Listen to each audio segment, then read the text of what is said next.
primer agrair moltíssim a Imma i Abner que estan fent una tasca que no té preu, perquè quan van començar, jo com vam adoptar a Etiòpia també, ara el meu fill ara petit, jo en tinc 2 de biològics i el tercer és adoptat, el petit tenia 6 anys, o sigui, era el 2007. I jo deia, me'n recordo que vaig anar a IPI en aquell moment i vaig dir, escolta, a veure, jo vull parlar amb famílies, jo tinc la meva experiència pròpia, però jo després del que vaig a consulta vaig ser molt i molt bona nena, no? I jo deia, jo vull parlar amb famílies que no ho hagin posat tan fàcil, no? Perquè això que esteu dient, que tot va bé i tal i qual, no és cert. Jo ja vaig entrar així, no? Per experiència pròpia. I realment això ha canviat molt, i gràcies a la tasca que fan i que fem, no? En postadopció, perquè abans es feia tot cooperació, però hi havia molt poques associacions que fessin el que estem necessitant tots, no? Que és una mica de poder compartir, poder contrastar, no? Poder veure si... A veure, moltes vegades és que en sabeu molt, ja han fet... Molts heu vingut en formacions que també organitza Abner i Imma, que donem nosaltres, no? I altres professionals, ja heu llegit molt, perquè el que sí que es caracteritza molt amb els pares adoptius és que estem hiperformats, no? I per si de cas i per si més enllà. Llavors també penso que... Li deien, l'Alfonso preguntava, però a veure, totes les famílies, no? Com estan, en quins nivells de consciència o de formació estem? I ens deien els d'Abner, no, aquí hi ha un nivell que Déu-n'hi-do, no? I jo penso que a part de lo contenta que estic perquè per fi podem fer coses presencials, de veritat estic tipa de l'online, no? I de poder fer coses que ens apropin a tot i que ens puguem tocar, no? I que puguem... És que té un altre caire, no? Els nostres fills el que els hi surten moltes coses és per la part sensorial, no? Que no recorden coses, o alguns sí, perquè venen ja grans, però sobretot a mi, que vaig ser adoptada en 2 mesos, surten coses que no entenem i que venen per la part sensorial, i és que la part sensorial que estem ara vivint, ara en aquest moment, i que viurem, és superimportant, no? Llavors, que tingueu clar que és un espai de confidencialitat, perquè ara estan gravant, però després això quedarà entre nosaltres, i que us sentiu segurs i que com més hi participeu, millor se'ls sortirà això, no? Llavors, quan Abner em va dir, a veure, a mi i a la Nerea ens heu vist moltíssimes vegades i en moltes formacions, no? A veure, Eva, porta'ns algú, a veure si podem organitzar alguna cosa també diferent, no? Jo de seguida vaig pensar en l'Alfonso, no? I l'Alfonso el conec d'ITA, va estar primer com a educador i després com a psicoterapeuta. ITA és l'Institut de Trastorns de Conducta i Alimentaris, no? Ell estava a la part de conducta. I, clar, penso que aquesta doble combinació de primer com a educador, que vol dir que estava a la sala amb els nois quan es despertaven, fora del que és més clínic, i jo crec que això té una suma, li suma moltíssim el que després també com a psicoterapeuta clínic ha anat veient. Llavors, a mi m'encanta l'Alfonso perquè té una part així com molt fresca, ja el veureu ara, quan parli, toca molt fi, perquè els coneix molt bé, tant els pares i mares, n'ha vist moltíssims, com en els adolescents.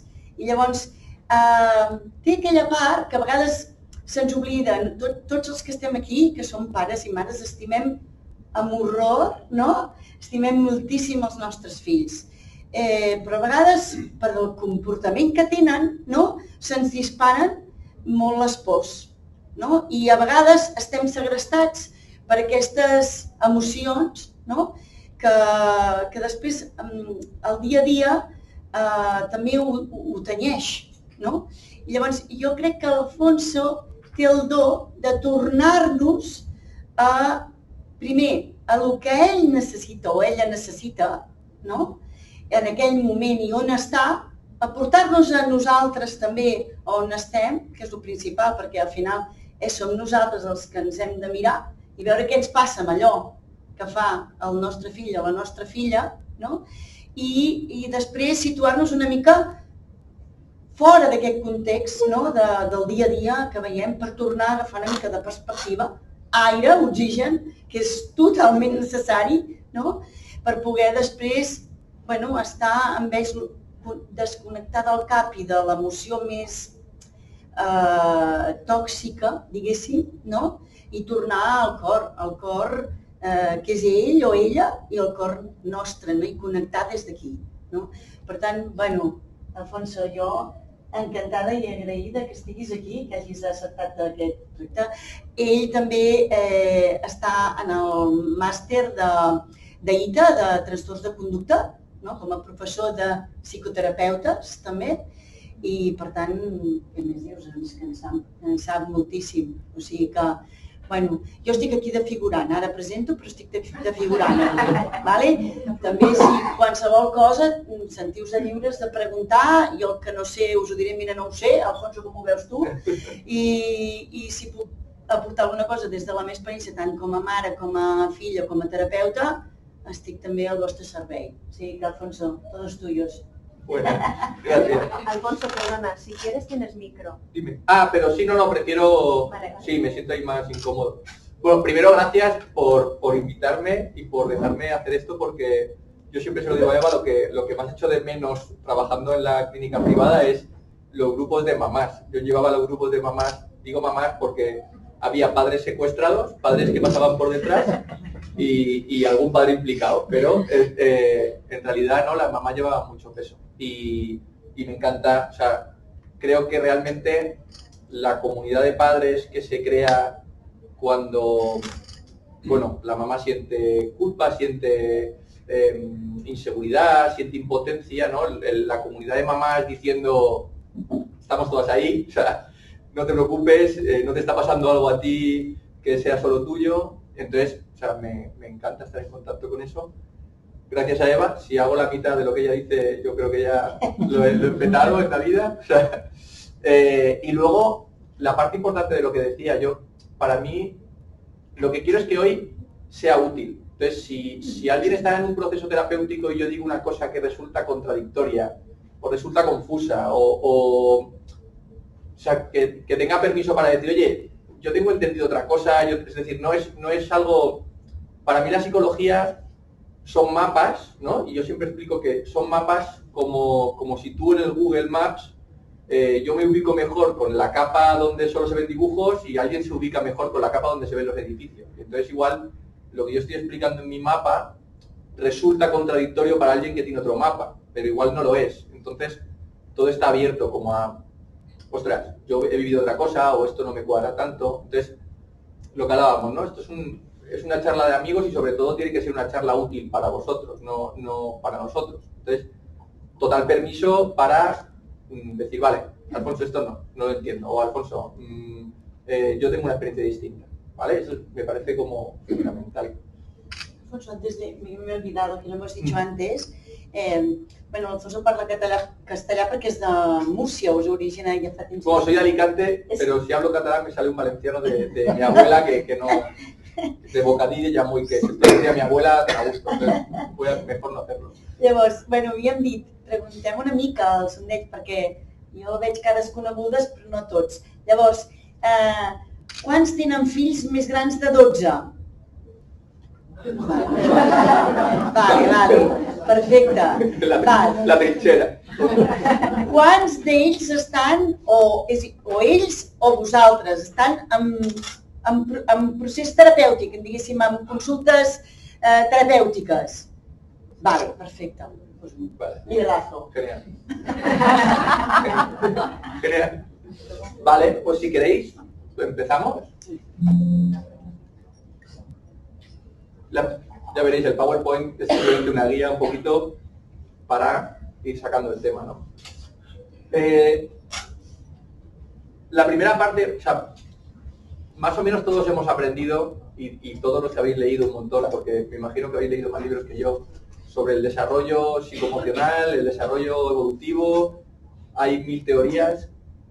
A mí la parte que me parece más importante dentro del desarrollo de los niños, sobre todo los niños que son adoptados, son niños que en algún momento de su vida han sido expuestos a un abandono, ¿de acuerdo? Entonces, no es tan importante, o sea, es importante el formato del abandono, pero es muy importante cuando aparece el abandono. No todos los abandonos son iguales. Entonces, una de las teorías que a mí más me gusta explica cuáles son las necesidades vitales o cuáles son las etapas que uno va cumpliendo a lo largo de la vida, ¿no? Y cuando un niño nace, el primer permiso que obtiene es el permiso a existir, ¿vale?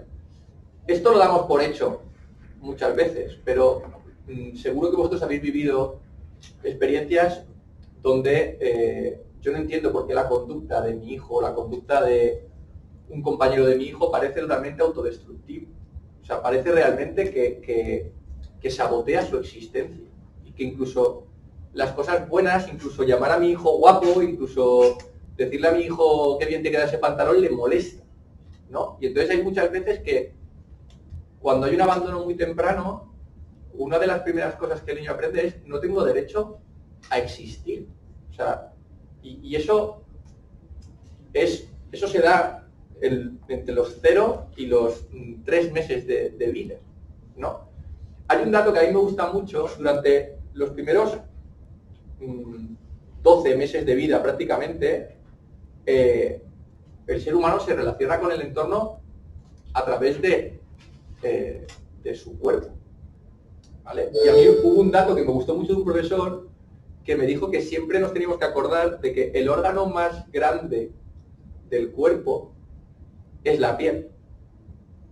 La piel es un órgano y es el más grande que tenemos. Y entonces, de los 0 a los 6, 7, 8 meses, un niño se calma no porque tú le expliques, ¿no? Si un niño tiene frío, no se calma porque le expliques, no, mira, es que es invierno, es enero, entonces ahora hace frío, no te preocupes, entiendo la calefacción, espera 5 minutos. O sea, un niño se calma porque le tocas, ¿no?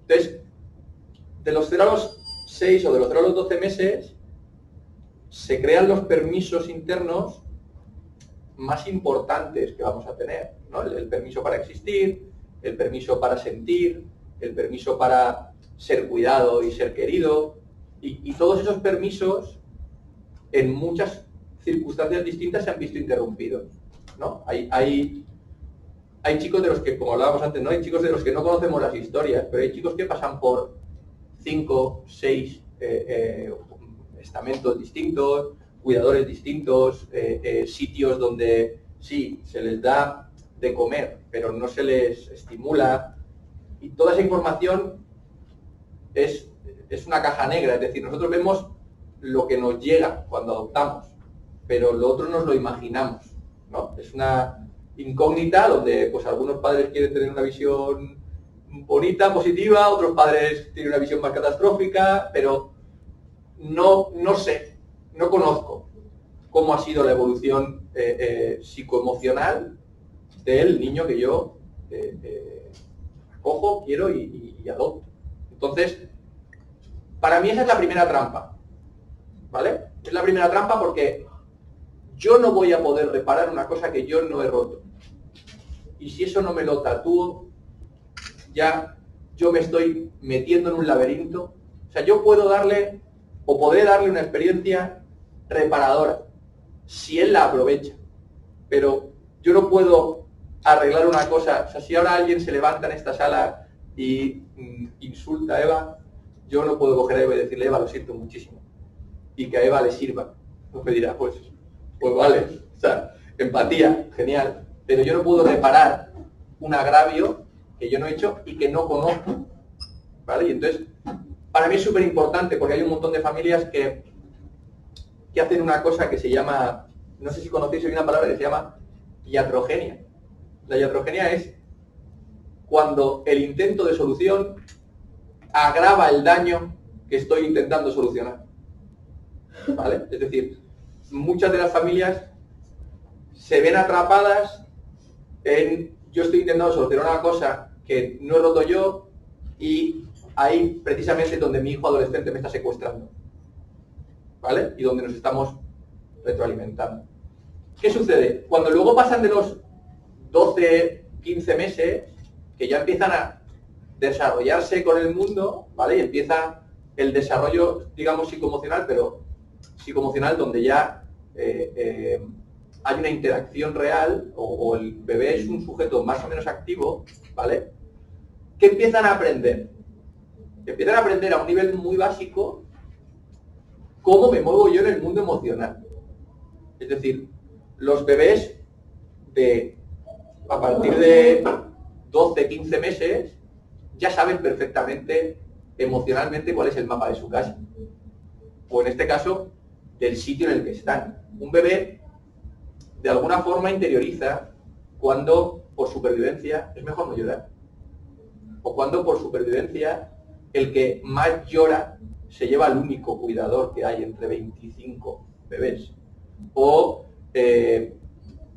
aunque parezcan cosas mágicas, pero claro, pensad que en una institución no es lo mismo la chica que viene o el chico que viene de turno de mañana que el chico que viene de turno de noche, o la historia que tiene la persona que viene los martes. Y de alguna forma se crean una serie de patrones donde yo sé cómo conseguir el cuidado o cómo conseguir la atención o la caricia que necesito, ¿vale?, de las personas significativas de mi entorno, ¿vale? Y eso lo aprende un bebé. Yo siempre pongo ejemplos de situaciones con... A mí me gusta mucho observar a los niños cuando son pequeños, ¿vale? Es espectacular. Y siempre pongo ejemplos. Yo por suerte tengo una sobrina. Siempre digo una cosa, yo no tengo hijos y cuando los tenga estaré allí y alguien estará aquí diciéndome las cosas, acuérdate, ¿vale? Porque esto... Pero yo tengo una sobrina que desde los 2 años y medio, 3, me dice frases que son increíbles. O sea, yo recuerdo cuando ella tenía 2 años y medio, su madre me da los zapatos y me dice, toma, pónselos tú. Y yo era la primera vez que le ponía unos zapatos a un niño. Y entonces cojo a la nena, le voy a poner el zapato, la nena me ve que vaya, que me tiembla, y la nena me dice, tranquilo, tío, lo vas a hacer bien. ¿Qué? Y cuando terminé de poner el zapato me dice, muy bien. Hostia, dame un cumet verde y soy feliz. O sea, una niña de 2 años y medio que me ve, porque encima yo en Málaga, me ve que 3 veces al año, sabe que estoy nervioso, sabe que necesito una palabra de apoyo, es decir, sabe vincularse emocionalmente, ¿vale? Entonces, eso significa que ella ha aprendido también cómo evitar lo malo de los adultos, ¿me entendéis? Entonces, ese aprendizaje, mi hijo se lo trae. O sea, cuando yo lo adopto, él ya sabe mucho emocionalmente de una vida que yo no sé. O que igual puede ser similar o paralela, ¿no? Por ejemplo, lo que hablábamos a veces con Eva, ¿no? Es decir, yo puedo tener una vida similar, pero mis cuidadores tampoco han sido sus cuidadores, mis condiciones no han sido sus condiciones, y por lo tanto, esos aprendizajes que él tiene, él tampoco sabe de dónde han salido. Porque mi sobrina no se va a acordar de que un día me dijo eso, ni de que eso lo aprendió porque yo que sé, su madre. O sea, ella no sabe de dónde tiene esos aprendizajes, sabe que los tiene, ¿vale? Cuando luego llegan a los 3, 4, 5 años, ¿vale?, desarrollan los permisos para pensar, ¿vale? Hay una figura, yo estudié análisis transaccional, no sé si alguno lo conoce, ¿vale?, pero habla todo el rato de la figura del niño interno, ¿vale?, y de cuáles son los permisos que tiene ese niño interno. Entonces, de los 3 a los 6, digamos, el niño aprende si, por ejemplo, tiene permiso para pensar. Es decir, yo puedo coger lo que me dice un adulto y preguntar al adulto por qué. Yo puedo, si no estoy de acuerdo con que los adultos se sienten y los niños estén de pie, preguntarle, oye, no estoy de acuerdo, ¿por qué? ¿Vale? Y eso, el adulto, en su interacción, les va diciendo a qué tiene permiso y a qué no tienen permiso, ¿vale? Por lo tanto, ellos desarrollan los permisos para sentir, desarrollan los permisos para pensar, desarrollan los permisos para crecer o no crecer, desarrollan una serie de permisos que también se van a quedar de alguna forma tatuados en sus vidas, Es decir, no es lo mismo el niño que yo adopto con 1 añito, que toda esa etapa de la vida la va a hacer conmigo y por lo tanto esos permisos se los voy a dar yo, ¿vale? Que el que ya viene con ciertos permisos capados, entre comillas, porque vivía en un sitio donde los niños no tienen permisos, simplemente se tienen que portar bien, que lo que hablábamos antes, el niño que llega y ahí me dicen que tiene 3 años, pero resulta que tiene 5 y resulta que tiene mucha más historia de la que yo me puedo ni siquiera imaginar, o el que no ha estado con adultos, que también hay casos, ¿no?, de niños que han estado en la calle o de niños que han estado sobreviviendo, ¿no?, y que no es que tenga o no tenga permiso, es que tiene tiene un desarrollo propio, digamos. Es decir, no le pregunta al adulto para qué tiene permiso. O sea, él ha establecido su funcionamiento. Según esta teoría, ¿no?, que todo esto es como la primera infancia, cuando luego llega a la infancia, de los 6 a los 12 años, hay una etapa que desde que el señor Freud se puso a hacer sus cábalas, todos los psicólogos han estado de acuerdo luego que es una etapa de latencia. Es decir, de los 6 a los 12 años es una etapa donde yo descubro el mundo. Pero evolutivamente no es una etapa de movimiento interno, hasta que no llega la pubertad. ¿Vale? Faena con la adolescencia. Los que, como habéis levantado muchos la mano, lo sabéis mejor que yo. Es mucho más fácil saber si mi hija ha llegado a la pubertad que si mi hijo ha llegado a la pubertad. Porque mi hija tiene la menstruación. Y ese día empieza la adolescencia. Mi hijo no. Mi hijo igual pega el exterior, igual no. Igual, pero por dentro ya están cambiando cosas. En el hombre digamos que es más difícil de ver, pero el día que...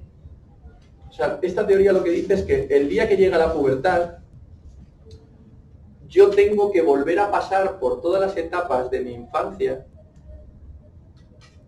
para cerrar todo lo que se quedó abierto. ¿De acuerdo? Es decir, o sea, digamos que tengo que hacer un curso de repaso de mi desarrollo psicoemocional, ¿vale? Con 2 opciones. La opción 1 es lo que yo tengo cerrado, pero está mal cerrado, lo ignoro y por lo tanto creo unas defensas muy buenas que me permiten hacerme adulto sin hacer ese tipo de trabajo, o es demasiado grande y no puedo ignorarlo y por lo tanto me genera un malestar significativo que se transforma en un problema. Pero casi, yo esto claro, cuando lo digo la gente me mira con cara de sí, porque no es tu hijo, evidentemente, con mis hijos no lo pensaré tan claro, pero casi es un regalo tener un trastorno mental a los 15 o a los 14. ¿Por qué? Porque aún, es decir, yo lo que estoy repasando es mi desarrollo, por lo tanto, aún soy muy moldeable, aún puedo redecidir un montón de cosas sobre mí mismo y sobre el mundo que me rodea, sin que me condicione a la hora de decidir qué caminos cojo en el mundo. Si imaginaros que una persona de 40 años llega a terapia y de repente se da cuenta de que todo su autoconcepto está equivocado. Pero es que con su autoconcepto eligió trabajo, con su autoconcepto eligió mujer o marido, con su autoconcepto. Entonces, ¿ahora qué hago? Si me cambia mi autoconcepto, cambia mi percepción de la realidad, a los 40 años lo que le pido al psicólogo es, no, guapo, o sea, no me rehagas, ponme 4 parches y sácame a la calle a funcionar y dime cómo, no sé, cómo acepto a mi jefe que me cae mal porque mi trabajo no me gusta, ¿no? Y cómo ahorro para irme a Bali 15 días al año para allí sí ser salvaje, pero no me fastidies el chiringuito, ¿no? Porque yo tengo unas defensas muy bien estructuradas. Sin embargo, el chaval que viene a los 15 o a los 16 y te dice, bueno, es que no estoy de acuerdo con nada de lo que hay en la vida, ¿vale? Genial, porque aún tienes todo el camino para redecidir, aún tienes todo el camino para reparar. Puedes perder años, pero no tienes que enfrentarte a una crisis existencial como el que tiene 40.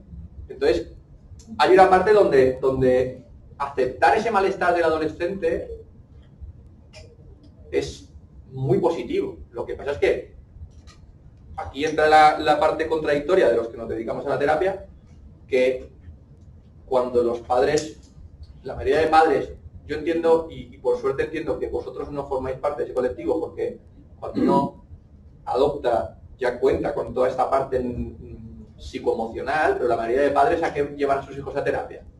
¿Sabes? Se ha salido del camino.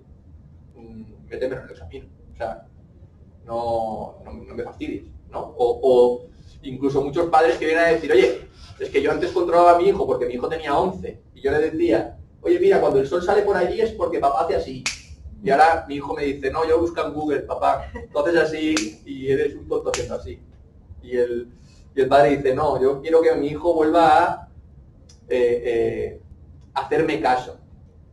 No, tu hijo no va a volver a hacerte caso nunca, ya está. O sea, se acabó esa etapa tan bonita de oye, hazme caso. Entonces, ¿por qué yo también he puesto lo de la adultez? Porque lo que los padres tienen que aprender es, mi hijo, cuando llegue a la adolescencia, va a encontrar lo que yo no tengo resuelto de mi infancia. Y no solo lo va a encontrar, sino que esa es su veta de oro. O sea, lo va a encontrar, se va a sentar allí, va a hacer una casa y va a decir, venga, va, ahora vamos a jugar. Porque yo hay un concepto que siempre digo en terapia. O sea, tú puedes jugar con tu hijo al póker y vas a perder siempre. Porque tu hijo te conoce mejor que tú le conoces a él. Pero con mucha diferencia. Porque tú llevas 12, 10, 8 años de su vida siendo el mismo. Pero el mismo, o sea, clavado con el vecino. O sea, tu hijo sabe perfectamente todo lo que vas a hacer. Tú no. Entonces, muchas veces el desarrollo en el adulto o la terapia en el adulto es, yo ya tengo la teoría, pero es que lo que me despierta a mi hijo es suficientemente intenso como para que para mí la teoría sea absurda. Hay una historia, yo veréis, pongo muchos ejemplos porque creo que al final, una vez estando en el hospital de día, ingresaron 2 niños a la vez, ¿vale? El mismo día, que tenían una historia muy parecida, ¿vale? No eran adoptados, eran 2 chavales que estaban maltratando a sus madres a un nivel espectacular, llegando a lo físico, con fugas, con no sé qué. Entonces, los dos, uno ingresó a las 12 y el otro a la 1. Pues los dos en el despacho, diciéndole a la madre, digo palabrotas, no sé si luego en YouTube pero bueno, o no las digo, pero diciéndole a la madre, me has perdido como hijo, eres una hija de ahora lo que quieras, eres la peor madre que existe, eres no sé qué. Salen al patio, uno de ellos dice en voz alta lo mismo y el otro le dice, no, tu madre te quiere, si no te habría metido aquí. O sea, sí, la teoría es genial. O sea, la teoría todos la sabemos, ¿no? No, a mi hijo yo le tengo que hablar con un montón de educación, a mi hijo todo empatía.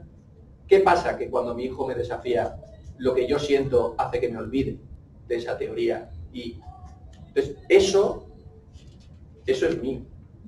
Entonces, hay muchos papás que creen que si en ese momento que detectan una cosa suya, paran la situación, están dejando que el niño gane. ¿Vale? Y entonces, el niño aprenderá, el niño aprenderá que el fin no justifica los medios. Es decir, yo estoy sintiendo una cosa emocional muy fuerte, podría ganar esta discusión, pero para ganar esta discusión o para ganar esta situación tendría que dejarme llevar por una cosa que no me representa.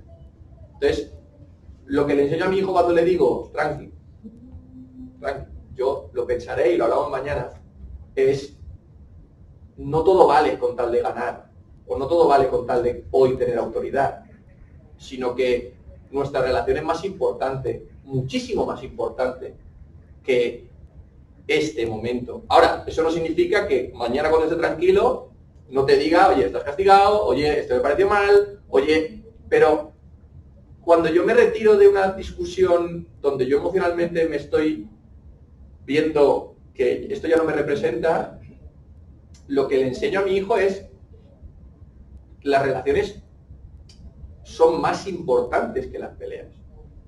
Es decir, nosotros tenemos un vínculo que supera, o que teóricamente, y vosotros sabéis que sí, supera cualquier adversidad.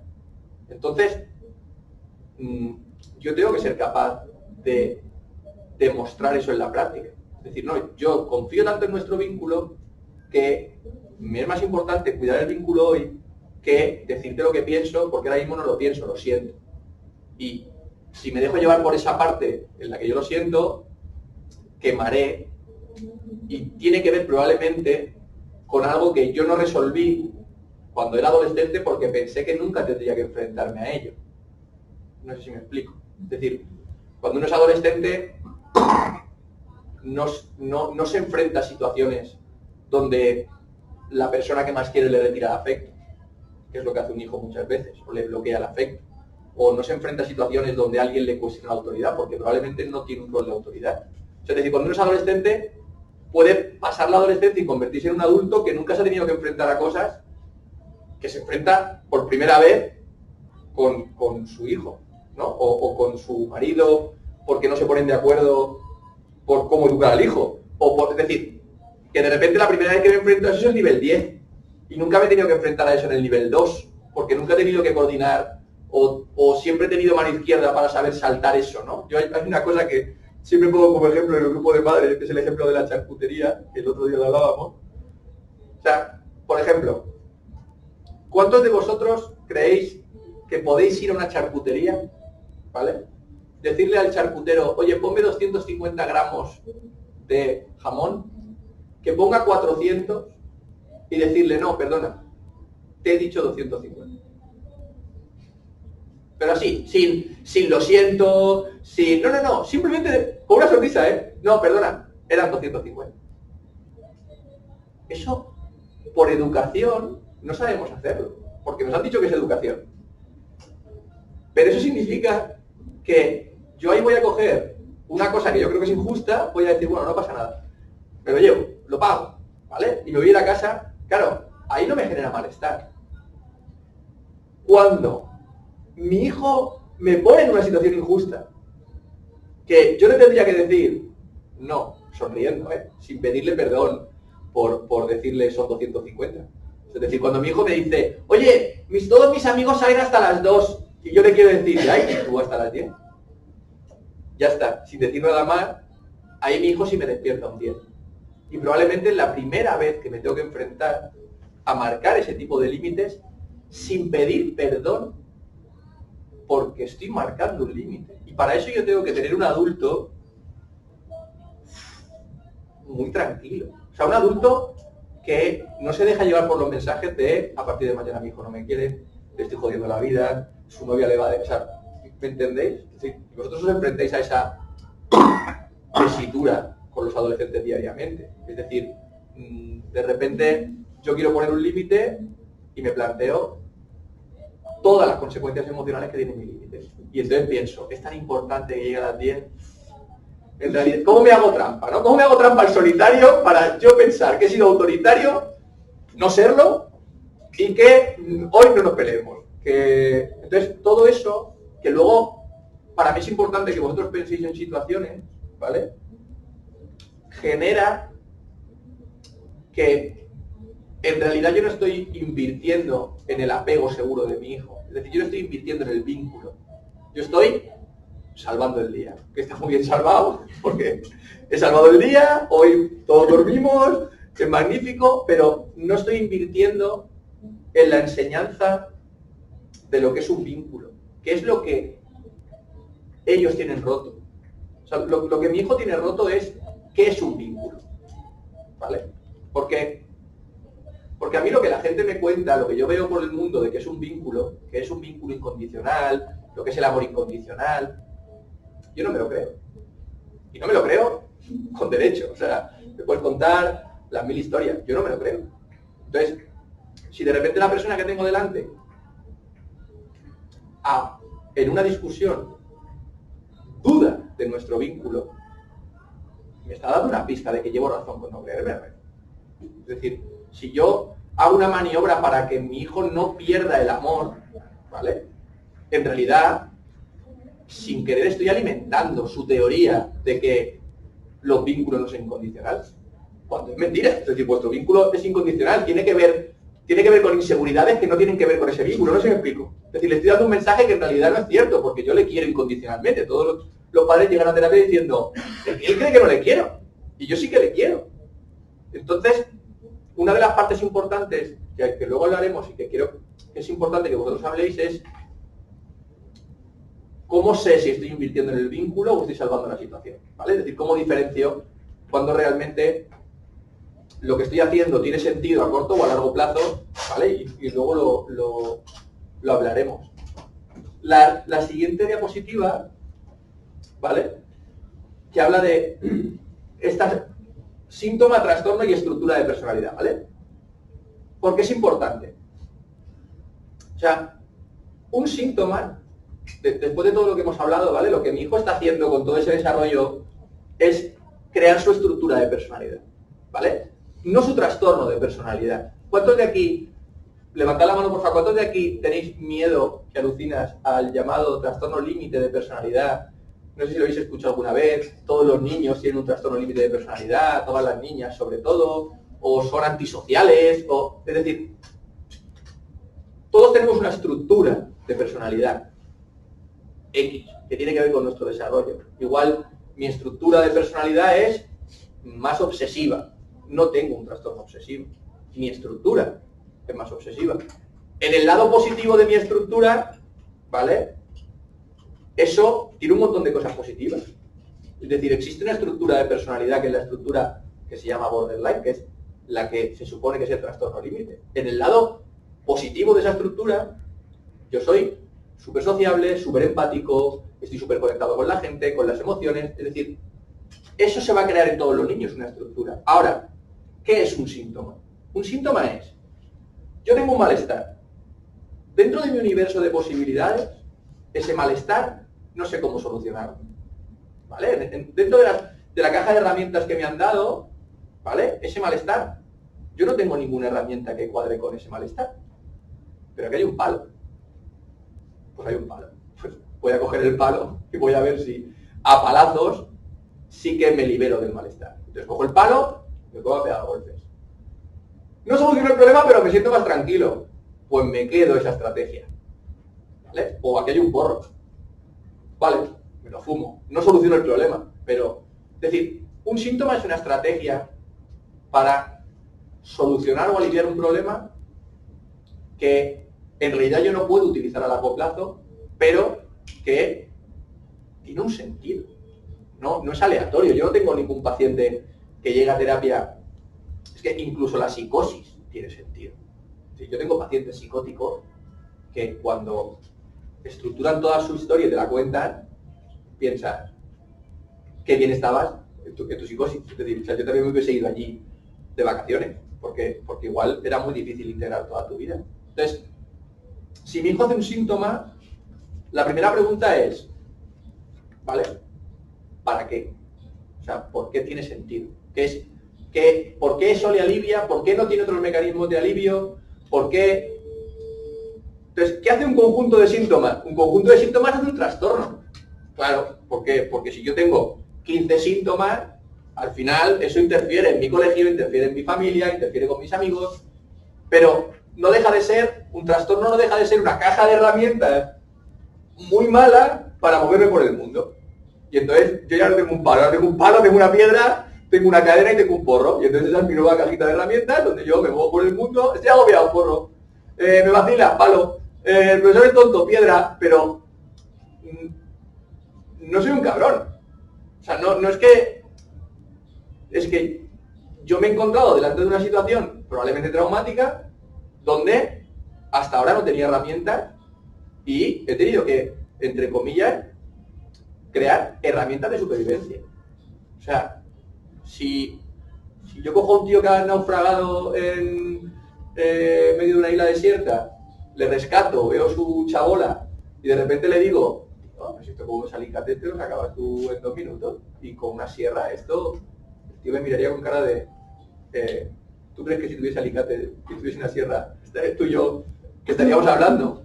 ¿Vale? Entonces, cuando mi hijo hace una cosa absurda, ¿vale? Porque esto es así. Yo me acuerdo, siempre que vienen padres, y alguno me dice, mi hijo está loco, ¿te puedes creer que va con el patinete por encima de la acera? ¿Cuántos se han subido una moto a los 14 años sin casco?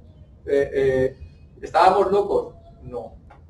Entonces, la pregunta es, ¿por qué? O sea, ¿por qué ha encontrado eso? ¿Por qué esa es su caja de herramientas? ¿Dónde se retroalimenta esto? Y no sé si estaréis de acuerdo o no. Y esto sí que es para debate.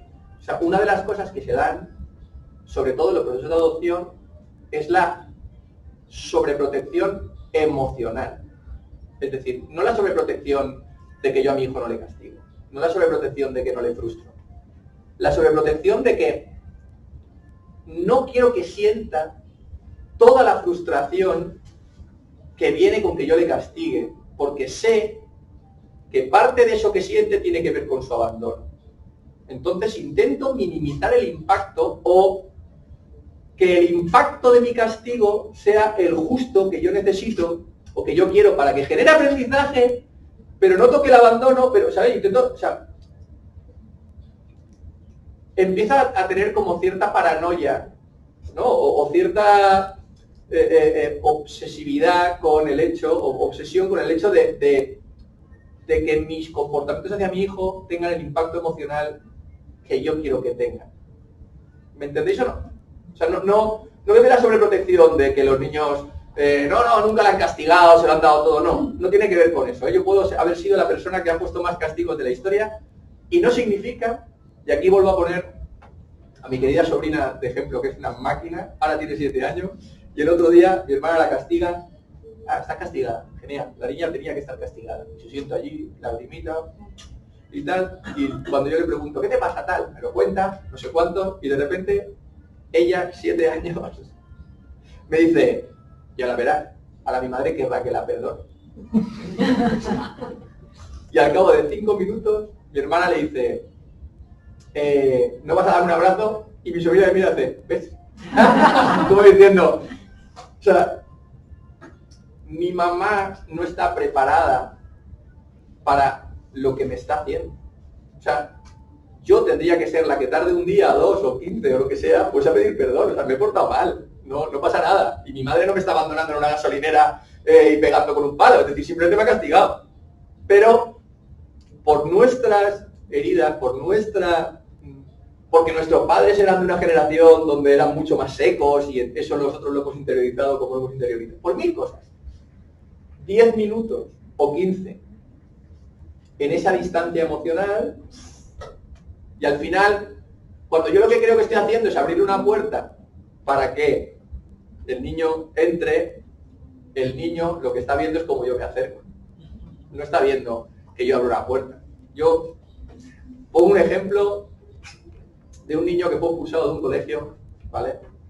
Y fue expulsado de un colegio, pero a mí me parece una anécdota magnífica. El director del colegio le dice, un niño con un trastorno de conducta, el director del colegio le dice, si no vienes a hablar conmigo antes de las 5 estás expulsado, ¿vale?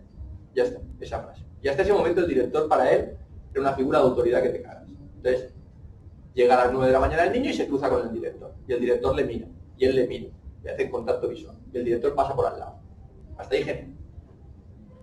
12 del mediodía, se cruzan en el patio. Lo mismo, se miran y ya está. 1, 3, 4 y a las 5, ¿vale? El director le mira, él le mira y el director le dice, ¡hombre! ¡No te había visto! Y mi paciente, que fue muy bien expulsado ese día, le dice, no te arrastres, putita. Ya, estás expulsado. Pero es que es verdad, es decir, al final, él te estaba haciendo un pulso, él te estaba haciendo un pulso de ver si era verdad tu autoridad, de ver si tú no abrías esa puerta, porque él lleva toda la vida haciendo ese pulso. Él aguanta ese pulso 1000 veces mejor que tú, porque él es un superviviente emocional y tú no. Entonces, ese pulso emocional, si tú lo vives como un pulso, al final te sientes mal y tienes que abrir esa puerta. Entonces, si el director no hubiese dicho nada, igual lo hubiese expulsado igual, pero entonces el chaval hubiese tenido que venir a mi consulta diciendo, soy tonto, me han expulsado. Sin embargo, él viene a mi consulta diciéndome, es que los adultos sois tontos, porque jugáis a hacer pulsos que no podéis sostener. Y es verdad, lleva razón en su análisis de la situación. ¿Se ha equivocado a la hora de terminar? Sí, pero entonces él decía, es que yo sé que también soy tonto porque cuando un adulto me lo pone a huevo, yo no puedo evitar, ¡pum!, darle, ¿sabes? Es decir, vale, genial. O sea, es decir, evidentemente por esto es así. No es que el chaval ganase, pero o sea, lo que quiero decir es que lo que hacía el profesor, lo que hacía el director no era hacerle un pulso al niño. Lo que hacía el director era explicarle al niño cómo funciona la vida. Tienes que venir tú si tú estás interesado en estudiar. O sea, es decir, ahora, si el profesor o el director o el padre tiene un problema a la hora de creerse su autoridad, o tiene un problema a la hora de ejecutar su autoridad desde su adulto, es decir, desde su parte no emocional, él lo va a vivir también como un pulso. No es que el niño se invente el pulso, es que él también lo está viviendo como un pulso. Él también está pensando, no viene, algo hecho mal, no soy autoridad, no soy autoritario. Mira, y entonces mira por la ventana, ve a Fernandito con su padre paseando en bici y piensa, seguro que si el padre de Fernandito le dice que se siente, se sienta. Eso lo imagina él, o sea, no tiene nada que ver, luego Fernandito en casa saber, pero... Y ya, todo eso es mío. Todo eso es mi concepto de autoridad. Y todo eso es mi cómo sostengo yo el pulso. Entonces, o sea, muchas veces, por eso os decía, los síntomas de los chavales también tienen que ver con que se enfrentan por primera vez a un mundo que no controlan sus padres. A un mundo donde de repente yo llego y un profesor o está mejor enfermo que yo, que esto existe, no sé qué, hay profesores, no más enfermo, no, mejor enfermo. Es decir, hay profesores que son muy buenos haciendo pulsos emocionales con los chavales, o otro tipo de figuras, o están muy sanos, y entonces no le importa el vínculo conmigo. O sea, entonces es el me tiene manía, ¿no? ¿Cuántos de aquí? Este profesor me tiene manía. No, este profesor está suficientemente sano como para no necesitar que tú le quieras. Y por lo tanto, te obliga a ti a gestionar la frustración. Pues es una faena. O si realmente ya hay profesores que es que está mejor enfermo que tú. Y por lo tanto, ya es profesor y ahora tú tienes que lidiar con ello. Nosotros tuvimos una anécdota. Nosotros, un día, la policía vino a traer a un niño al centro, ¿vale? Y yo caí yo es una de las trampas de las que más me arrepiento de mi vida. Iban dos policías, trajeron al niño y era una guardia y eran las 7 de la tarde y uno de los policías me dice, ¿quieres que entre al comedor y hacemos media hora con los chavales de...? Y el tío me lo dijo y parecía realmente un... Yo no le vi la cara al compañero, tendría que haber mirado al compañero, porque el compañero me estaba haciendo como que ni se te ocurra. Bueno, pues ahí entra el tío con su pistola, su porra, todo lo que tú quieras al comedor, con 70 niños con trastorno de conducta, ¿vale? Y su primera frase es, vamos a ver, chavales, están las personas, están los perros y estáis vosotros.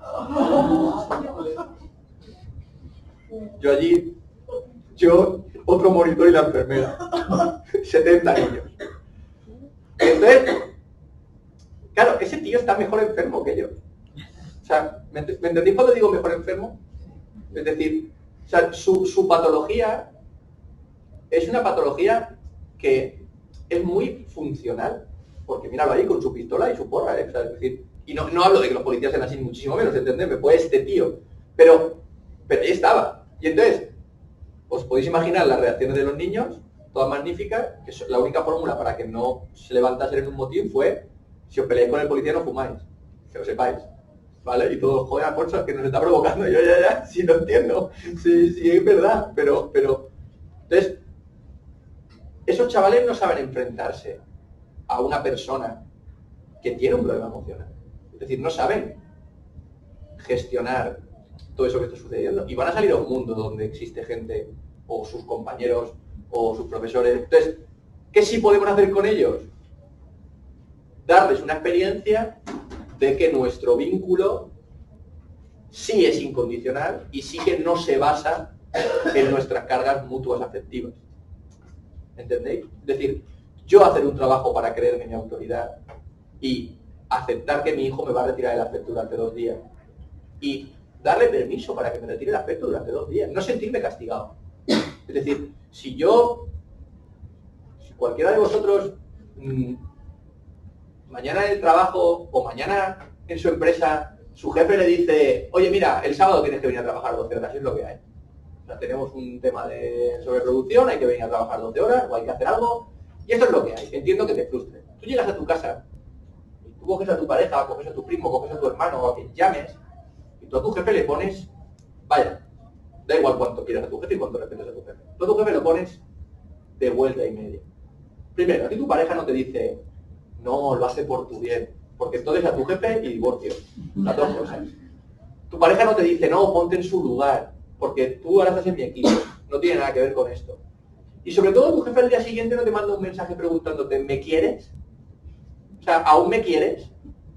Tu jefe acepta que durante la próxima semana, igual tú no le hablas, hasta que tú proceses esa supuesta injusticia y hasta que tú hagas tus esquemas mentales, cuando ya te calmes, de, vale, es verdad, no tenía nadie que llamar, o es mi jefe y tiene que tomar decisiones, pero tu jefe no intenta repararlo. Es más, tú quieres que tu jefe no intente repararlo. Achavo una situación incómoda si tu jefe viene el lunes con un ramo de flores y una caja de bombones para decir, o sea, sería un poco confuso, ¿no? Entonces, llega mi hijo adolescente de clase. Su profesor le ha puesto en una situación que el profesor lleva razón, pero que él no sabe gestionar. Yo, emocionalmente, en el equipo de quién estoy. Porque ese profesor el año que viene no existe en nuestras vidas. Hijo, sí. Entonces, tener la capacidad de emocionalmente estoy en tu equipo y no me asusto porque tú me digas que mañana no irás a clase, que vas a quemarle el coche al profesor, que, es decir, tener la capacidad, porque si a mí, mi pareja lo que me dice cuando llega a casa es, yo mañana pongo la carta de despido, me voy, yo no le digo, no la escribas, porque me miraría con cara de, ya sé que no voy a escribirla, estoy desahogando. Entonces, tener esa capacidad para no intentar que tú te calmes, no creerme todo lo que sale por tu boca y reconocer que es muy frustrante la vida de un adolescente, para luego de alguna forma, que es lo que os digo, ya me sentaré yo allí, alguien me lo tendrá que recordar, cuando sea mi hijo, ¿eh? O sea, es decir, y luego poder decir, bueno, ¿y qué vas a hacer? Cuando ya se ha calmado. Es decir, oye, ¿qué es lo que luego le diría a una persona a la que respeto? Oye, ¿y qué vas a hacer al final? Porque igual si a mi pareja le ha pasado 5 veces, mi pareja sí que me dice, mira, pues lo que voy a hacer es ahorrar durante 2 meses y entregar la carta.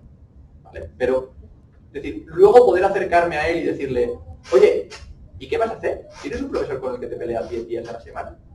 ¿Cómo lo haces? O sea, ¿qué vas a hacer tú? Pues no lo sé. Vale, pues piénsalo. Si consigo eso, igual un día mi hijo viene y me dice, ¿y tú qué harías? ¿Vale? Entonces, volvemos a la partida de póker. Si yo a mi hijo le digo, no, yo lo que haría es, me estudiaría la lección y sacaría un 10, mi hijo ya está desconectado pensando, no lo has entendido. No. Te he preguntado qué harías, no qué quieres que haga yo. ¿Vale? O sea, esa vuelve a ser la partida de póker. ¿Vale? Una cosa importante del vínculo con un chaval que ha sido adoptado, ¿vale? Vale, yo no confío en el vínculo, ¿vale? Por lo tanto, si tú quieres demostrarme que yo tengo que volver a confiar en el vínculo, yo necesito que tú seas 100% transparente. ¿Por qué? Porque si no eres 100% transparente, en mi cabeza estás siendo perverso. Ya, pero es que estoy siendo perverso para bien. ¿Y aquí qué? Es decir, si yo noto que tú, cuando me quieres decir que lo mejor sería portarme bien en clase, porque el que está siendo castigado soy yo, tu forma de decirme es ficticia, tú estás siendo perverso. Tú me estás, o sea, es decir, tú me estás dando 2 mensajes contradictorios a la vez, o me estás haciendo una cosa. ¿Qué pasa? Que como es para bien, esto está permitido. Como es para bien, no, porque claro, es que es para bien. Pero es que mi hijo tiene un problema con los vínculos. Mi hijo de mí lo que más necesita es transparencia. O sea, emocionalmente, a mi hijo le viene mucho mejor que si yo me asusto, le diga, sí, me he asustado. Hablamos mañana. Me he asustado, sí. Que le intente decir que no me he asustado, porque él me ha visto asustado. Entonces, si él me ha visto asustado y yo le digo que no me he asustado, él, por sus heridas, piensa, ¿ves? La gente miente. La gente, en positivo, ya, pero en positivo no vale. De los 6 a los 12 años, como no tenemos este problema, sí que podemos hacer eso. De los 6 a los 12 años, yo le puedo decir a un niño una cosa que es, vaya, cuento de hadas, y el niño piensa, vale, y lo repite en el cole. Esto seguro que os ha pasado, no sé si a algunos ha pasado, que de repente en el cole dices una cosa que te han contado en casa y la gente te mira con cara de, no, me lo invento. El niño que aún cree en ciertos cuentos fantasiosos que ocurren en ciertos momentos del año, ¿vale? Y que de repente llega al cole y dice, no, sí, ahí me ha dicho mi padre que... Y todos los del cole le miran con cara de... Vale. Entonces, cuando son adolescentes, ellos, saben decir, vuestros hijos de 12, de 13, de 11, ya quieren ser tratados como adultos. O sea, querer ser tratado como adulto es querer que me digas las cosas. ¿Vale? Hay una teoría que ahí me flipa, que también se nos olvida, que es la teoría, o sea, se llama, ahora lo diré mal, se llama, la teoría de la regulación emocional, ¿vale? Y entonces habla de que nosotros tenemos dos hemisferios, ¿vale? Con el hemisferio izquierdo procesamos toda la información lingüística, toda la información que recibimos, bla, bla, bla. Y el hemisferio derecho es más emocional, es donde tenemos la carga emocional. Entonces, lo que dice es que yo en 0,6 segundos, ¿vale? O no sé cuántas milésimas de segundos, yo ya leo en la cara de mi madre lo que siente, ¿vale? Y luego mi madre me cuenta un cuento, ¿vale? Si el cuento coincide con lo que yo he visto, genial. Si el cuento no coincide con lo que yo he visto, la tendremos. ¿Por qué? Yo ya lo he visto. Y los niños miran mucho a sus padres, pero muchísimo. O sea, los niños observan a sus padres a un nivel, primero desde la admiración, segundo desde la guía. Y entonces, si yo de repente, mi hijo me dice, no, me voy con Fernandito, y yo hago, y luego digo, no, me parece muy bien que tú elijas los amigos. Mi hijo me mira con cara de, si te cae mal, dilo, pero no te hagas la madre Teresa de Calcuta, o no te hagas el padre enrollado. Te cae mal, dilo, voy a ir igual. Entonces, ¿sabéis cuando algún padre te dice, mi hijo me miente y no sé por qué me miente? Me miente para evitar esos 0,6 segundos. Y la charla que viene después, contradictoria a esos 0,6 segundos. O sea, yo sé que amigos míos le caen mal a mi madre.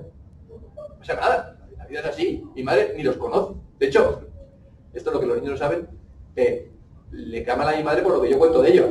Porque mi madre no lo conoce, por lo tanto soy tonto. Vale, hasta ahí todo bien, ¿vale? Como una amiga que me decía, es que tú crees que mi novio es inútil. Pues si yo no conozco a tu novio y tú eres la única que me habla de tu novio, ¿quién cree que tu novio es inútil?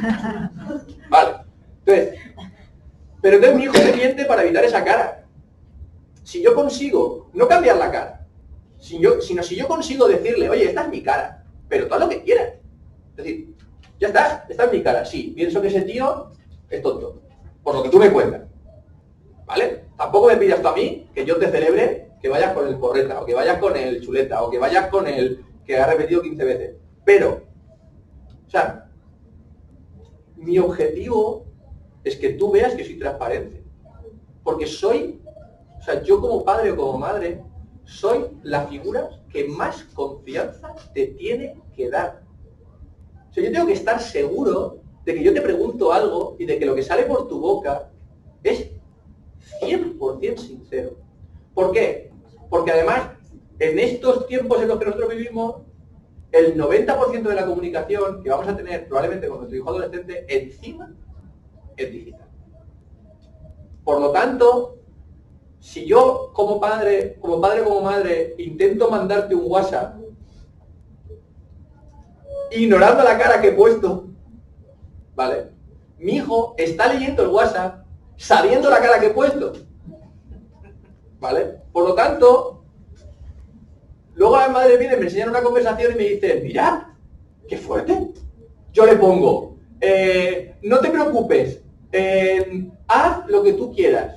Y la madre me dice, mira, le he dicho que le doy permiso para hacer lo que quiera. Y el mismo niño, 2 días después viene y dice, ¿has visto mi madre, cabrona? Haz lo que quieras. y todo el mundo lleva razón allí, ¿eh? O sea, hay deberes. Yo me encantan las mamás. Y esto para mí es súper importante. El concepto me hago trampas al solitario, ¿vale? Todo el rato. O sea, mamá a la que yo le pongo deberes. Mi hijo es un irresponsable. ¿Por qué? 1000 cosas. ¿Vale? Primero el deber. No lo despiertes. ¿Vale? Y entonces llega la madre a terapia, Alfonso. Lo estoy petando. Ya no lo despierto nunca. Genial. Fulanita, lo estás haciendo magnífico. Llega el niño. ¿Qué? ¿Cómo va todo? ¿Qué pasa? Mira, mi madre, explícaselo tú, que yo no puedo, ya no me despierta. Pero ¿sabes ese cuenco de metal que teníamos en casa? Ahora todas las mañanas a las 8:52 hace una tortilla francesa. ¡Pam, pam, pam, pam, pam! Vale. O padre, ¿no? Esto, lo otro es más de padre. No le hables a tu hijo de los temas que... Porque hay una teoría también muy chula que dice de que mi hijo, imagínate que son 2 plantas, ¿vale?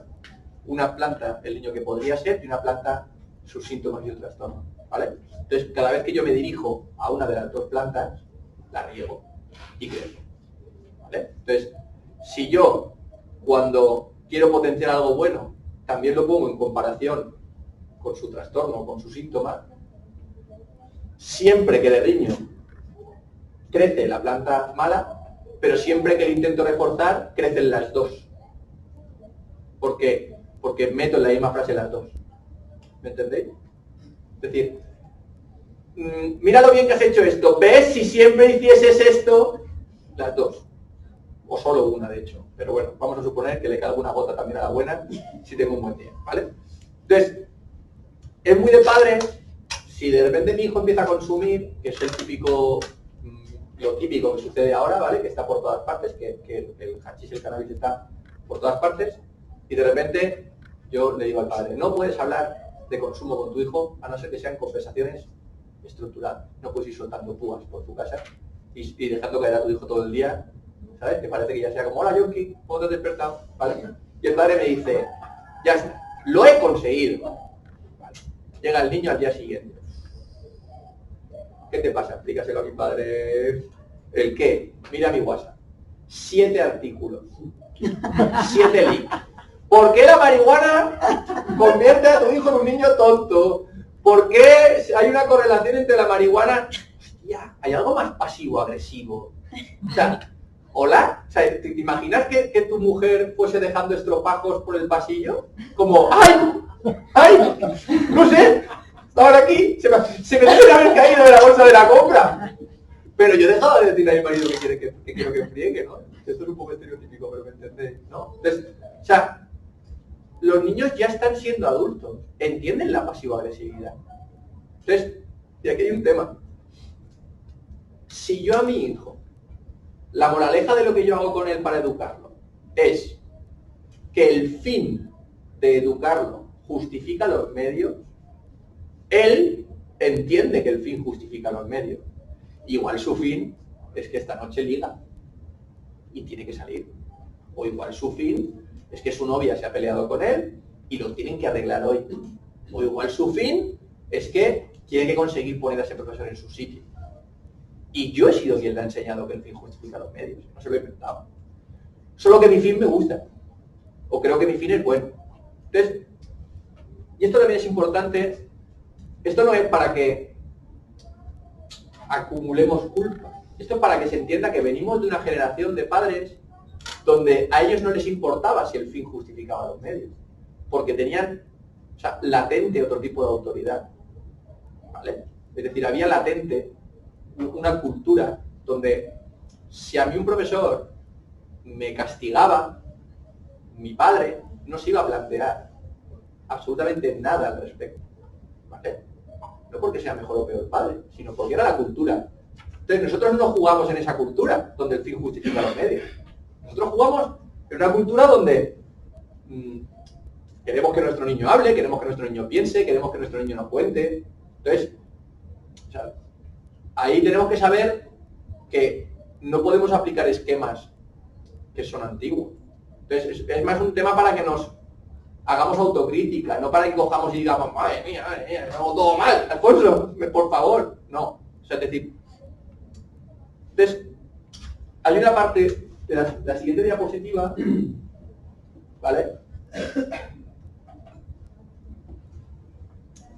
Ay, no se mueve, esto es, vale, sí, vale, estupendo. Entonces, es lo que estábamos hablando de cómo yo, con todo esto, lo que creo, ¿vale?, es un vínculo seguro, ¿vale? Yo no sé si habéis estudiado las teorías del apego, las teorías de los vínculos, la situación extraña, es decir, un montón de teorías sobre qué es un vínculo seguro, ¿vale?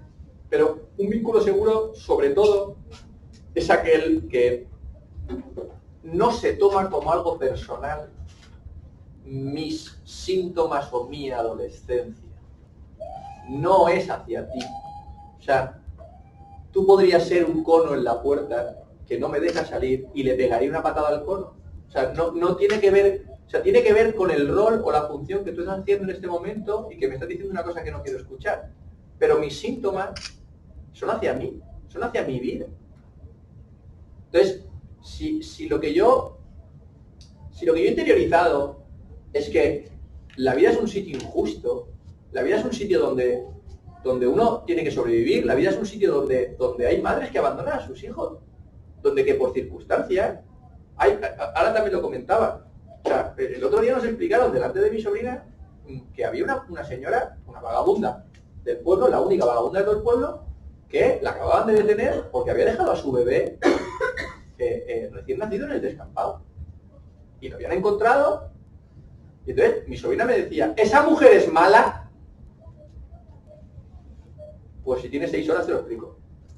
¿Por qué? Porque no. Es decir, no, yo no sé lo que pasa por la cabeza de esa mujer. ¿Su bebé va a pensar que el mundo está lleno de mujeres malas? Pues muy probablemente.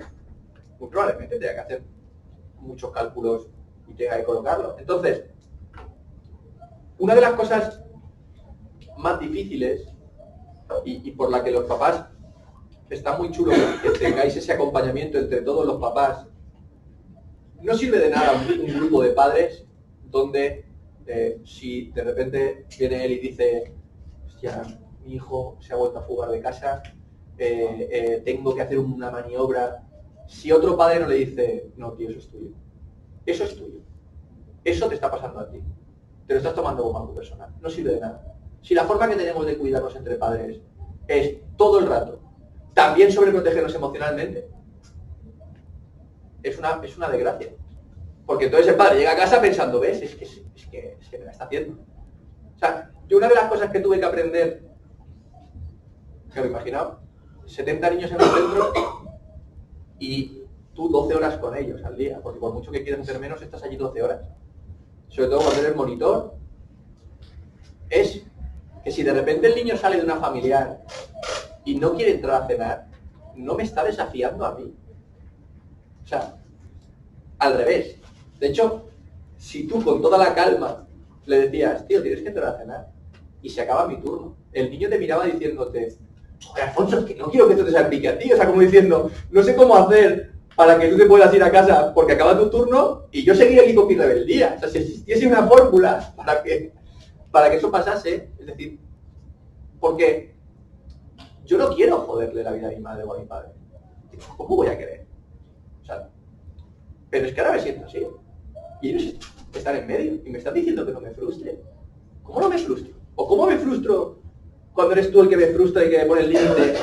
Y entonces, en esa ecuación, si yo quiero tener un vínculo seguro, cuando mi hijo intenta hacer algo para salirse o para aliviar el síntoma, yo tengo que ser capaz de decirle, tío,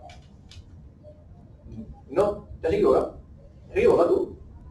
Es una ecuación muy difícil. Yo a los niños les ponía nota, ¿vale? Es decir, cuando de repente un niño, me lo invento, se escondía la medicación Y entonces se escondía 2 pastillas de medicación para un día en su cabeza colocarse, y entonces la habitación con los compañeros, y de repente yo llegaba a su cuarto y encontraba que había 3 pastillas escondidas de medicación, ¿vale? Yo las cogía, tenía su consecuencia, y luego me acercaba y le decía, oye, tengo un 8, muy bien, eres el que mejor ha escondido la medicación de los últimos tiempos, porque has sido muy original, has hecho muy bien, te han pillado, tienes esta consecuencia. No quiero esta consecuencia, ya, lo sé, pero ya está, yo ahora me toca ser el malo.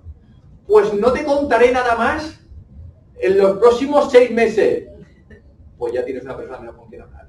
Pues es una faena, genial, no me lo cuente. Entonces, ¿qué hacen muchos adolescentes dentro de una familia? Si te cuento una cosa, no se la cuentas a mamá. No me la cuentas. Y yo quiero saberla, ¿eh? Te puedo asegurar que quiero saberla, y el niño lo sabe. Es que es importante, ya. Pero, si para que tú, en tu cabeza, que no es la realidad, generes más vínculo conmigo, yo tengo que prostituir mi vínculo con mi mujer, no me la cuentes. ¿Por qué? Porque yo, por cómo me comporto dentro de mi casa, con mis hermanos, con mi familia, con mi mujer, con mis primos, también te estoy diciendo lo que priorizo de un vínculo. Y esto los niños lo ven. Pues tu hermano no lo soporta si no se lo dices. Y el niño en algún momento te lo dice. O, sí, tú me dices que no hay que mentir, pero mira cómo tú a tu madre no le has dicho que ayer comimos pizza, porque sabes que te riñes. Yo he visto a niños en terapia decir, sí, se lo voy a contar a la yaya y que te riñe. Y la madre, no, se lo cuentes a la yaya, lo solucionamos tú y yo, que quiere 100 euros.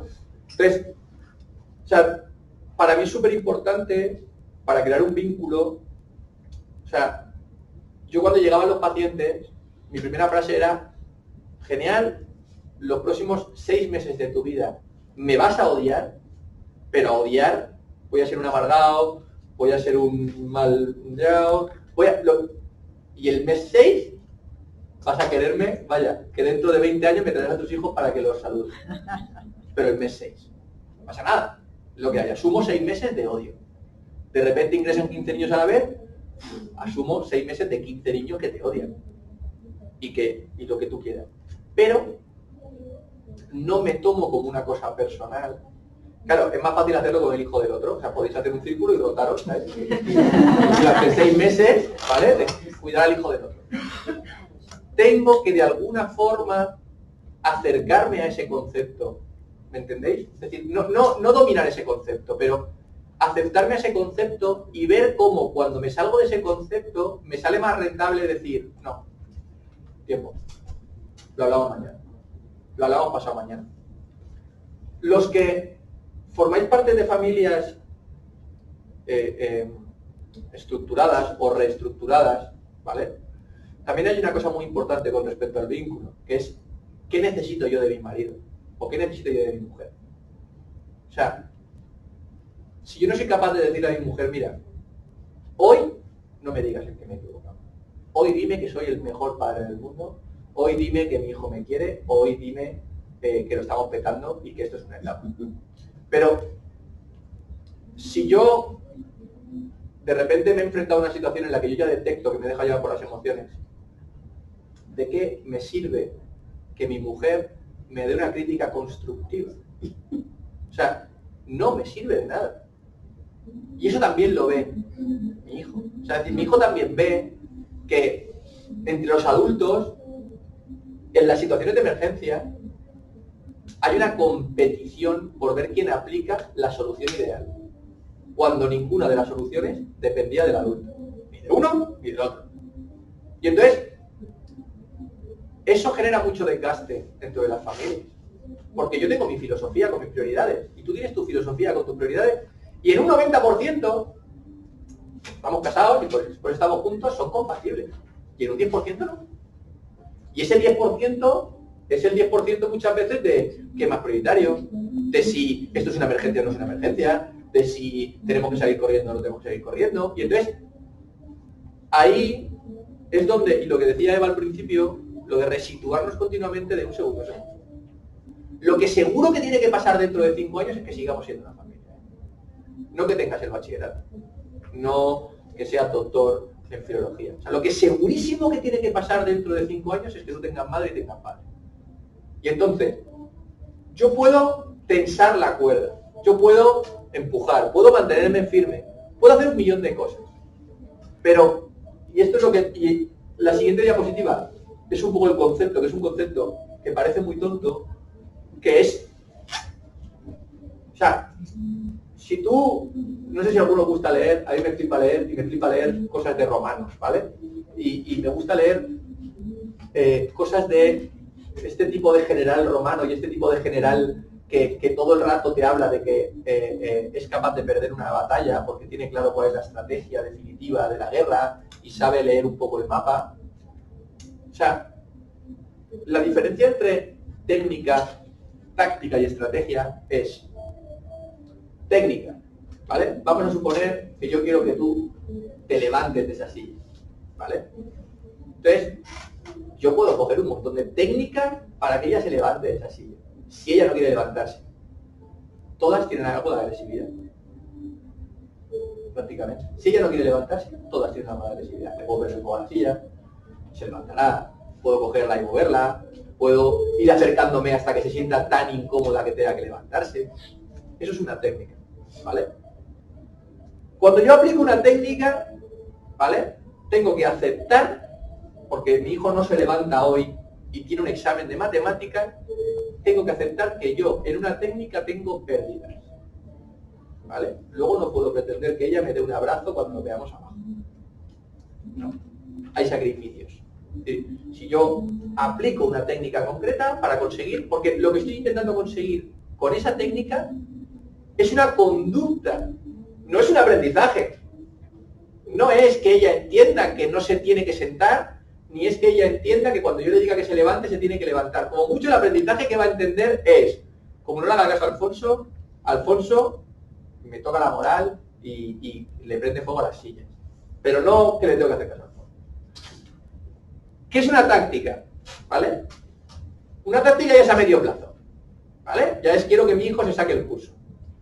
¿Vale? Y entonces, yo intento hacer cosas que no son tan agresivas, ¿vale? Pero que sí que son bastante invasivas. Es decir, pues te controlo los deberes, te pregunto si qué has estudiado hoy, te insisto en buscar información, o sea, y sí que tiene un carácter de persecución más light, ¿vale? Donde, si se junta el mismo día algo de estrés externo, ¿vale? Es decir, si ese día pues la novia no le ha contestado al WhatsApp, si ese día, es decir, pues va a subir un poco la tensión, ¿vale? Pero como yo estoy en la parte táctica, de alguna forma, no... Bueno, tengo mano izquierda y sé que hoy, vale, pues hoy no aprieto, ¿vale? Hoy ya veo que yo hoy no pregunto por los deberes, preguntaré mañana, ¿vale? ¿Qué es estrategia? Estrategia es a largo plazo. Estrategia es cómo quiero que sea la relación con mi hijo cuando mi hijo tenga 30 años. O cómo quiero que sea mi hijo con 30 años. ¿Vale? Esa es la que siempre tenemos que tener en cuenta. ¿Por qué? Porque eso es lo que estamos intentando hacer. Y en el día a día eso se pierde, pero vaya, se pierde monumentalmente. Cuando uno se da cuenta de eso, yo hace muchísimo tiempo que no me peleo con ningún ser querido. ¿Por qué? Porque nunca me ha pasado que un tema de conversación o que una decisión sea tan importante como para tensar un vínculo lo suficiente como para que haya malentendidos emocionales. Es decir, no tiene sentido. Otra anécdota. Llega un niño a terapia, ¿vale? Un padre con traje magnífico, además el padre se ponía de pie y se paseaba por mi despacho, que parecía que era suyo y que yo le molestaba. Y de repente el padre me dice, mi hijo está loco. Vale. Mi hijo puede estar 3 horas escuchando, ¿vale? 3 horas explicándole tú lo que tiene que hacer, por qué tiene que hacerlo, los motivos, las razones, y al terminar no haber entendido nada de lo que le has dicho. Yo, en un mal movimiento mío, pero que no pude evitar, porque también tengo a mi niño ahí que es provocador, le digo al niño, oye, una pregunta, ¿tu padre puede hablar 3 horas con alguien sin darse cuenta de que no le están escuchando? ¡Sí! Sí, mi padre eso lo hace. Mi padre puede hablarte 3 horas y no darse cuenta de que tú no estás allí. Entonces, ese padre tiene un problema. No tiene un gran problema, pero tiene un problema. Porque cuando el niño mañana repita su conducta, el padre se va a sentir muy timado. Autotimado. No timado por su hijo. El niño ha aprendido que si después de las 3 horas, cuando le miran fijamente, dice, sí papá, lo siento, lo he entendido, el padre se calma, soy el puto amo, lo estoy petando, me voy, de hecho debería haber hecho un podcast de 3 horas y repartirlo al resto de niños y se va. ¿Vale? Y entonces, al día siguiente, toda la conversación era sobre los deberes, llega el padre, ¿has hecho los deberes? Ay, papá, se me ha olvidado. ¿Pero cómo puede ser? Pero, sí, claro, es que allí no había nadie escuchándote, señor. O sea, entonces,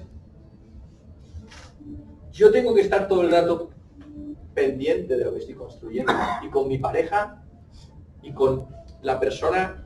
Es más, y esto también cuesta mucho, familias divorciadas. O sea, las familias divorciadas viven en la táctica, pero en la táctica no de la crianza. O sea, hay muchas familias divorciadas que viven en la táctica de demostrar 1.000.000 de cosas que han quedado sin demostrar dentro de la relación y que yo ahora tengo herramientas mucho más fuertes para demostrarlas. O sea, es decir, yo estoy cansado de familias, o cansado no, claro, si estuviera cansado tendría que colgar la bata, pero de familias que tú ves que la mitad de las actuaciones son para demostrar cosas. ¿Vale? Si yo me divorcio porque no tenemos la misma filosofía de vida y para poder aplicar en mi vida mi filosofía sin tener que llegar a acuerdos, es decir, si es súper legítimo que en mi casa hay una filosofía y en la tuya haya otra, si coño, si por eso hemos buscado 2 casas. Entonces yo tengo que elegir. Yo quiero demostrarle a mi expareja que mi filosofía es mejor porque no me sentí validado dentro del matrimonio, porque no me sentí reconocido y ahora tengo un montón de instrumentos a través de la educación de mis hijos para sentirme reconocido. No, es que en su casa le dejan hacer de todo, en casa de mi mujer le dejan hacer de todo. Por eso luego suspende. Pues yo no creo que se suspenda, pero eso me vale. Y de otro igual es que en casa de su padre, es que claro, es que me meten una caña al chaval, es que cuando va a casa de su padre... O sea, yo veo un montón de gente que utiliza toda la hora de terapia para hablar de lo que el niño supuestamente hace en la otra casa. O de lo que supuestamente hace en el cole. No. ¿Mi estrategia cuál es? Mi casa. Si hubiese un vídeo, que estaría muy chulo hacerlo anónimo, de cómo funciona un centro, ¿vale? En el centro de conducta había por la mañana un monitor, bueno, siguen existiendo, siguen estando allí, por la mañana un monitor que había sido ex fuerzas especiales del ejército. Y por la tarde, que hacía cambio de turno, un monitor que vivía en el bosque sin estar ni siquiera conectado a la luz, porque tenía placas solares, un pozo, y de vez en cuando cogía una cabra y una flecha y cazaba su propia cabra para comer. ¿Vale? Entonces, funcionaban un poco distinto con los niños. Entonces, los niños a las 3:30 sabían, pero perfectamente, que la línea que podían cruzar del patio se movía 100 metros. Punto. O sea, es decir, no le decían al monitor de la tarde, oye, no, es que el monitor de la mañana no os deja hacer esto. Ni al monitor de la mañana, ¿quién se lo decía? El novato, el que llevaba ahí un mes. Entonces se acercaba, no, es que el monitor de la tarde, y el otro le miraba, ¿y qué hora es? Es verdad, hasta luego. Es decir, ya está. Entonces, o sea, lo que yo estoy intentando hacer, al final, no lo tengo que perder de vista. ¿Por qué? Porque si yo pongo normas para compensar, y vamos a la parte del principio, lo que yo no he roto, o lo que yo no estoy rompiendo, mi hijo eso lo detecta y no lo entiende. O sea, ¿por qué tú estás haciendo cosas en contra de tu filosofía? ¿Vale? Es decir, llegaba un monitor nuevo. Pongo este tipo de ejemplo porque se genera mucho vínculo dentro de un... Llegaba un monitor nuevo. Y entonces el monitor, con toda su inseguridad, cogía cosas que no pedía hacer a los demás e intentaba aplicarlas. ¿Vale? Entonces de repente llegaba allí y hacía algo de Alfonso. Entonces, siempre había un niño. ¿Qué te piensas? ¿Qué es Alfonso? Que mover. ¿Por qué? Porque el niño ya sabe que lo que estás haciendo no es genuino. ¿Por qué? Porque no ve, no pasa nada. Entonces, ¿qué es lo que a mí más me encanta del trastorno de conducta? cada frase de un niño con trastorno de conducta, yo por la noche debería ir a mi cuarto y apuntarlo en una libreta. Porque no son aleatorias. O sea, si de repente mi hijo me dice, joder, eres un amargado. Yo por la noche, por mucho que me cueste, soy un amargado. Soy un amargado. ¿En qué? Es decir, ¿por qué mi hijo cree que yo como adulto hay algo? Ojo, igual resulta que lo que mi hijo considera amargado realmente es que yo estoy sometido a una serie de presiones en la vida, tengo que pagar una hipoteca, y es cierto que a mí tampoco me gusta tener que pagar hipoteca, pero no son frases aleatorias.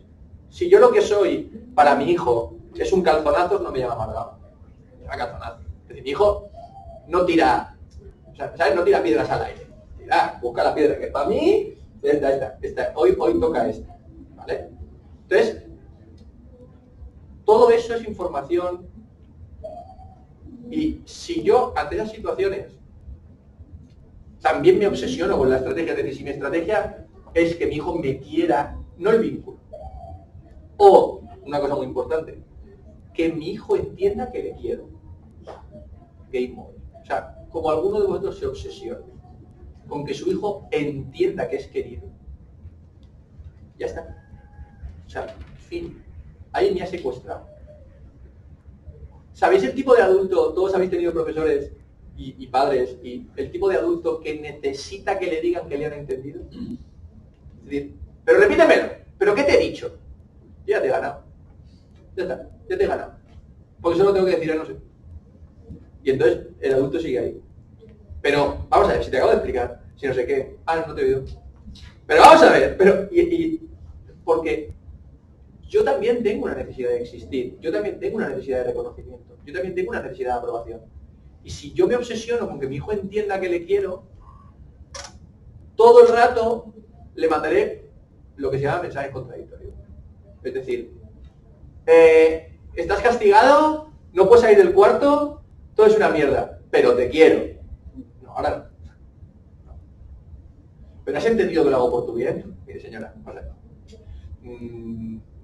hoy no lo voy a entender. Igual a los 30 años, cuando mi hijo me haga esto, pienso, ay, mi madre, que lo hacía por mi bien. Pero, o sea, si a mí viene mi jefe mañana y me dice, mira, os pongo un ejemplo, yo siempre pongo.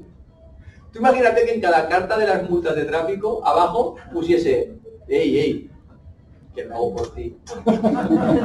Todos iríamos con una sonrisa a pagar las multas, ¿eh? Joder, es que claro, es que, joder, cómo me cuida el Estado y cómo me cuida la DGT. No, o sea, es decir, ya está, te has saltado un límite, o sea, hoy odíame. Igual, cuando soy adulto o cuando tengo un accidente, de repente pienso, hostia, menos mal que iba a 50. Hostia, menos mal que tráfico pone radares, menos mal. Pero lo entenderé en otro momento. No lo entenderé en la carta de tráfico. Entonces, o sea, para mí es súper importante eso, ¿no? Saber qué cosas mías mi hijo me activa. No intentar ser perfecto. Yo sé qué cosas me activan mis pacientes. Y yo sé a qué paciente me sale, no quiero, pero me sale protegerle porque no tiene padres, porque su padre es alcohólico, y sé qué paciente me sale hacer movimientos que se salen de mi rol. Entonces, ¿cuál es mi trabajo? Mi trabajo es darme cuenta de que, aunque me genere ansiedad, no tengo que hacerlo.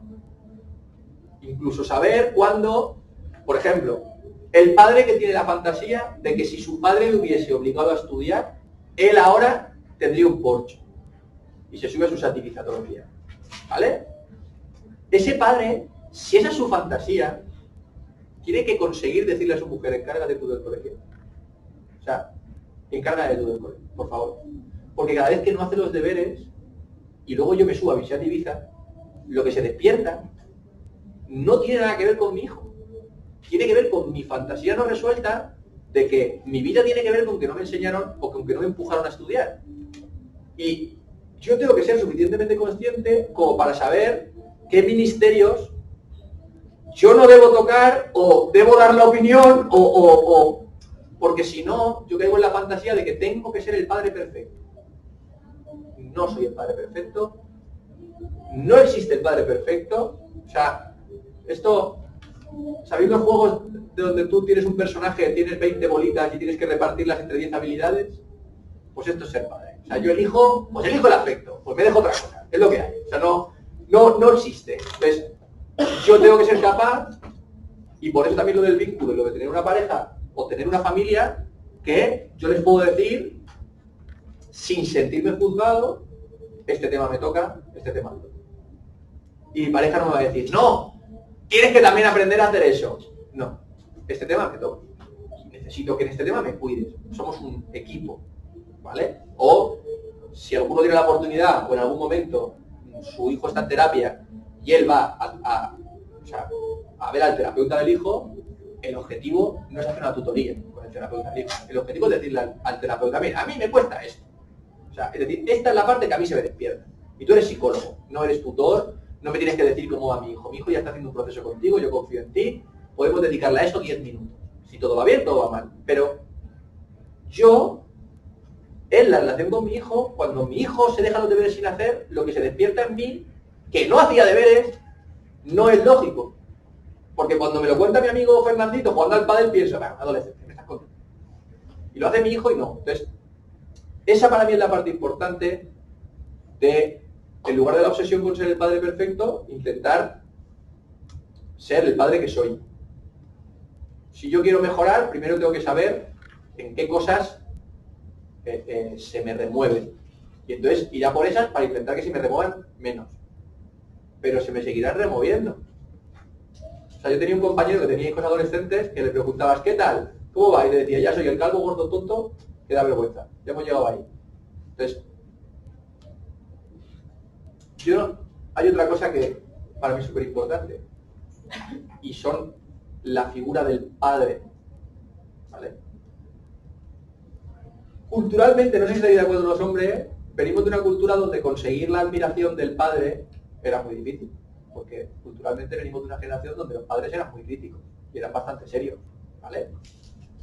Y de repente, para tu hijo eres Messi, para tu hijo eres Einstein, para tu hijo eres... O sea, es decir, de repente tu hijo te da un reconocimiento y un tipo de admiración que está tocando una cosa que tú no eres ni consciente de que nadie la tocaba.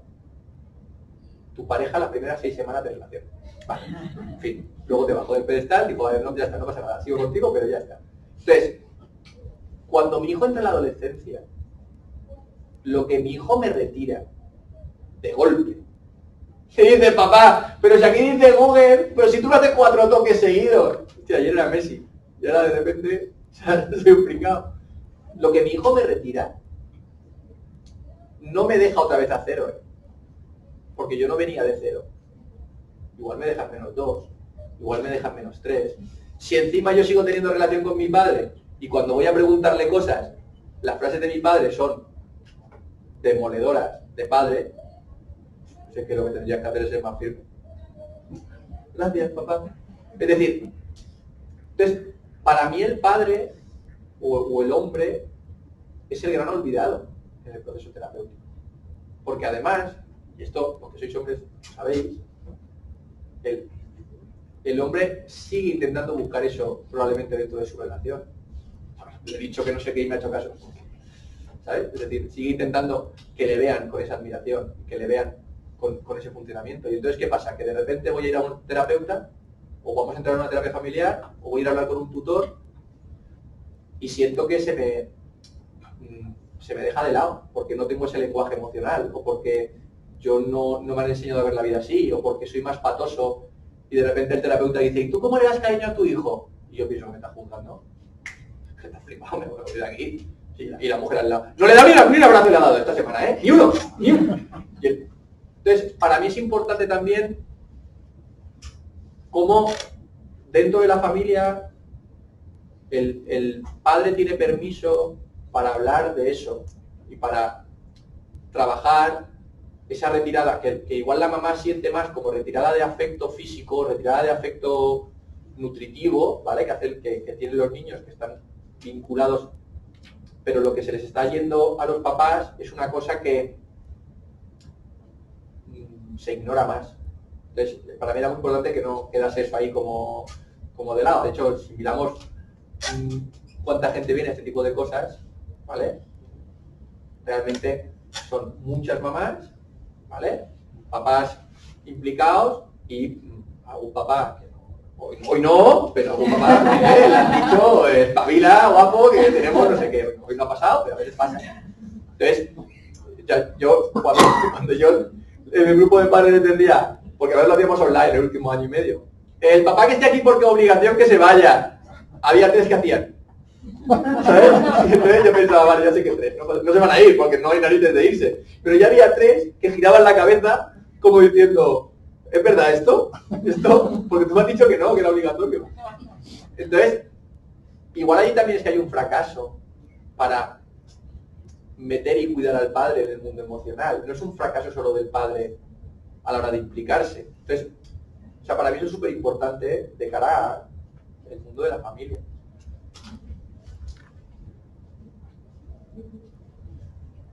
Entonces, aquí es donde a mí me gusta, y por eso un poco la velocidad, y es, de todo esto, ¿qué se os despierta a vosotros?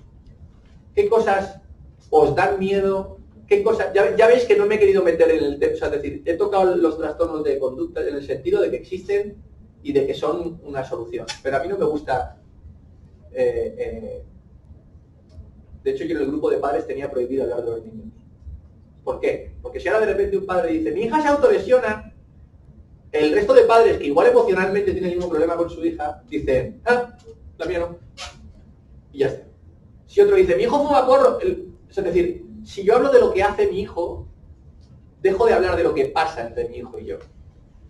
Entonces, dame una estrategia para que mi hijo no fume porros. ¿Vale? Llévatelo a Dubái y que le corte la mano y fuma porros. Estrategia. Hala, ¿qué más?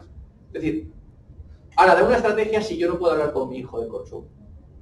Entonces, yo pregunto, ¿vale? ¿Quién no puede hablar con su hijo tampoco de las autolesiones? ¿Quién no puede hablar con su hijo tampoco? ¿Me explico lo que quiero decir?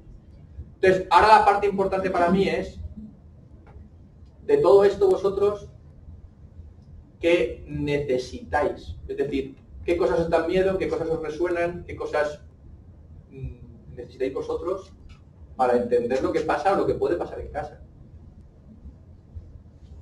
¿Y no lo vais todos a la vez?